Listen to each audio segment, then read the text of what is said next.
Hello friends, तो आज की वीडियो में मैं बात करने वाला हूं थंडरबोल्ट फिल्म के अनाउंसमेंट के साथ साथ आई हुई इसकी बाकी और दूसरी कई सारी डिटेल्स के बारे में। लेकिन D23 में तो इसकी सारी की सारी डिटेल्स को ऑलरेडी रिवील कर दिया था, तो इस वीडियो में क्या है? तो इस वीडियो में मैं आपको उसी अनाउंसमेंट के साथ साथ जैसे कि मैंने स्टार्ट में कहा कि बाकी और दूसरी डिटेलिंग्स पर भी बात की जाएगी। अब वो डिटेल क्या है क्या नहीं, चलिए उसी की क्लियरिफिकेशन देते हुए वीडियो को आगे बढ़ाते हैं, यानी एक प्रॉपर इंट्रोडक्शन के साथ, जिसमें मैं हूँ अजीज, आप देख रहे हैं मूवी स्टॉक चैनल। और टॉपिक है थंडरबोल्ट का, जिसकी ऑफिशियल अनाउंसमेंट के साथ साथ फिल्म की रिलीज का भी बहुत ही बेसब्री से फैंस के बीच वेट किया जा रहा था। जो फिल्म हमें फिलहाल तो अभी के लिए बहुत ही लंबे गैप में देखने के लिए मिलने वाली है, यानी कि 2024 में, जो कि ऑफिशियली 26 जुलाई के दिन रिलीज की जाएगी। लेकिन खैर, जैसे कि मैंने कहा, इस फिल्म को रिलीज होने के लिए बहुत ही ज्यादा टाइम है, तो ये अनाउंसमेंट केविन फैगी ने कॉमिक कॉन के इवेंट में की थी। और फिर जैसे कि मैंने कहा, इस फिल्म के अनाउंसमेंट के बाद फैंस के बीच की एक्साइटमेंट का लेवल इस फिल्म में अलग अलग कास्टिंग करना शुरू कर चुका था, जिसके बारे में अब तो आपको भी पता होगा। लेकिन अब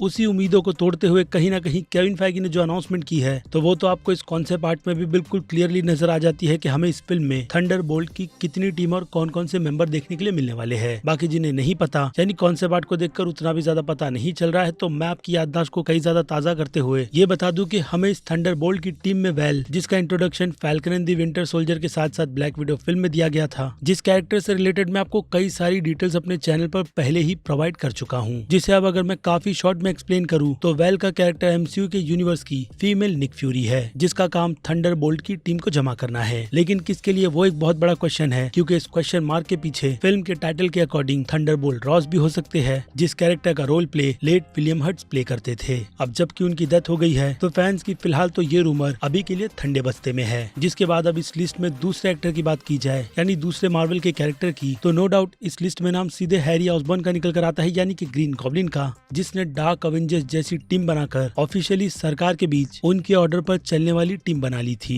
और आई थिंक उसकी पूरी की पूरी स्टोरी को कवर सीक्रेट इन्वेंशन की कॉमिक बुक में किया गया था। लेकिन अभी के लिए तो यहाँ पर बात डार्क अवेंजर्स की नहीं, बल्कि थंडरबोल्ट की टीम की हो रही है, जिसका अब दूसरा ठिकरा Ant Man and the Wasp film में दिखने वाले मोडोक के काफी बड़े सर पर फोड़ा जा रहा है। और बाकी कैंग की भी कहीं ना कहीं छोटी मोटी रूमर है, जिस पर मैं तो बिल्कुल भी बिलीव नहीं करता, इसलिए उस थियरी पर जाते ही नहीं है। लेकिन अब बात करें एक और आई हुई नई थियरी पर, तो अब इस लिस्ट में एक और नाम टीम ब्लेक के कैरेक्टर द लीडर यानी कि सैमुअल पर फुटा है, जिस कैरेक्टर के इस पूरी टीम बनाने के पीछे का रीजन भी समझ आता है, जो कि ऑब्वियसली फिल्म की रिलीज है, जिसे आप स्क्रीन पर देखकर बहुत ही अच्छी तरीके से समझ भी जाओगे कि captain America new world order film की रिलीज डेट थंडरबोल्ट से कुछ ही महीने पहले की है। यानी इस फिल्म के इवेंट में कुछ ऐसा होगा जिसका कनेक्शन कहीं ना कहीं थंडरबोल्ट फिल्म से जाकर बैठेगा, क्योंकि May 3, 2024 की रिलीज डेट के बाद जुलाई के मंथ में थंडरबोल्ट जैसी फिल्म है। इसलिए अभी के लिए तो वेल के पीछे, जैसे कि मैंने आपको कहा, लीडर भी कहीं ना कहीं शामिल हो सकता है। बाकी न्यू रॉकस्टार वालों की थियरी ने शी हल्क के ब्लड से रिलेटेड भी जिस बॉस की बात की है, उसे भी कहीं ना कहीं लीडर से कनेक्ट कर देखा जा रहा है। बाकी सीरीज में एक अनोइंग सा कैरेक्टर भी दिखाया गया था, जिसे हमने जेनिफर की डेट पर देखा था, यानी कि टॉड का कैरेक्टर, जो बातचीत में थोड़ा वियर्ड सा है। लेकिन इतनी जल्दी कंक्लूजन पर आना बिल्कुल भी नहीं चाहिए, इसलिए मैं भी उस पर ना जाते हुए बस आपको छोटे मोटे आइडियाज ही दे रहा हूँ। जिसके बाद अब इस कॉन्सेप्ट आर्ट के अकॉर्डिंग अगले मेंबर की बात करें, तो अगला नाम है गोस्ट, यानी कि ईवा स्टार्क का, जिस कैरेक्टर का रोल प्ले करने के लिए ऑफिशियली हैना जॉन किनमैन रिटर्न आ रही है, क्योंकि उनके कैरेक्टर की स्टोरी अभी भी अधूरी है, जिसके बाद की ही कंटिन्यूएशन हमें इस फिल्म में देखने के लिए मिलने वाली है। और शायद से हो सकता है ये भी बता दिया जाए कि उनका टीम अप इस टीम के साथ में कैसे वेल ने करवाया, जिससे रिलेटेड अब उनकी भी थियरी की बात की जाए, तो गोस्ट का कनेक्शन कहीं ना कहीं उसके पिता से तो बनता ही है, यानी कि ईला स्टार्स के कैरेक्टर से, जिस कैरेक्टर को अगर कॉमिक बुक के नजरिए से देखा जाए तो उसे हम कॉमिक बुक में एगमैन के नाम से जानते हैं। और आपको ये बात तो पता ही नहीं होगी कि असल में एगमैन ही वो शख्स है जिसने कॉमिक बुक में सुपर विलेंस की एक अंडरग्राउंड टीम बनाई थी, जिसका नाम भी रखा गया था इंटेलिजेंसिया। बाकी गेस व्हाट, उस टीम में हमें मोडॉक से लेकर लीडर तक भी नजर आया था, इसलिए शायद ये कनेक्शन बहुत ही ज्यादा स्ट्रॉन्ग बैठता है अगेन लीडर और मोडॉक के कैरेक्टर के नजरिए से। और फिर उसके बाद बात कर ले अगेन इस कॉन्सेप्ट आर्ट के अकॉर्डिंग रेड गार्डियन और येलिना के कैरेक्टर की, तो येलिना को लेकर कई सारी रूमर्स कह लो या फिर कंफर्मेशन इसी बात का इशारा कर रही है कि इस टीम को पूरी तरीके से वही लीड करेगी। बाकी कॉन्सेप्ट आर्ट में उसका सबसे आगे खड़ा होना भी इस बात की कहीं ना कहीं कंफर्मेशन कर देता है, जो चीज अब कई सारे डाई हार्ड फैंस को बिल्कुल भी पसंद नहीं आ रही। लेकिन जैसे कि मैंने कहा, फिल्म देखे बिना हम ऐसा कुछ भी जज नहीं कर सकते कि असल में इस फिल्म की प्रिपरेशन की किस तरीके से गई है। इसलिए अभी के लिए येलिना मुझे बिल्कुल परफेक्ट लगती है, जिसका फिर से रिटर्न आना, वो भी एक ऐसी टीम में जिस टीम में उसे शामिल करने के लिए वेल ने उससे झूठ कहा था,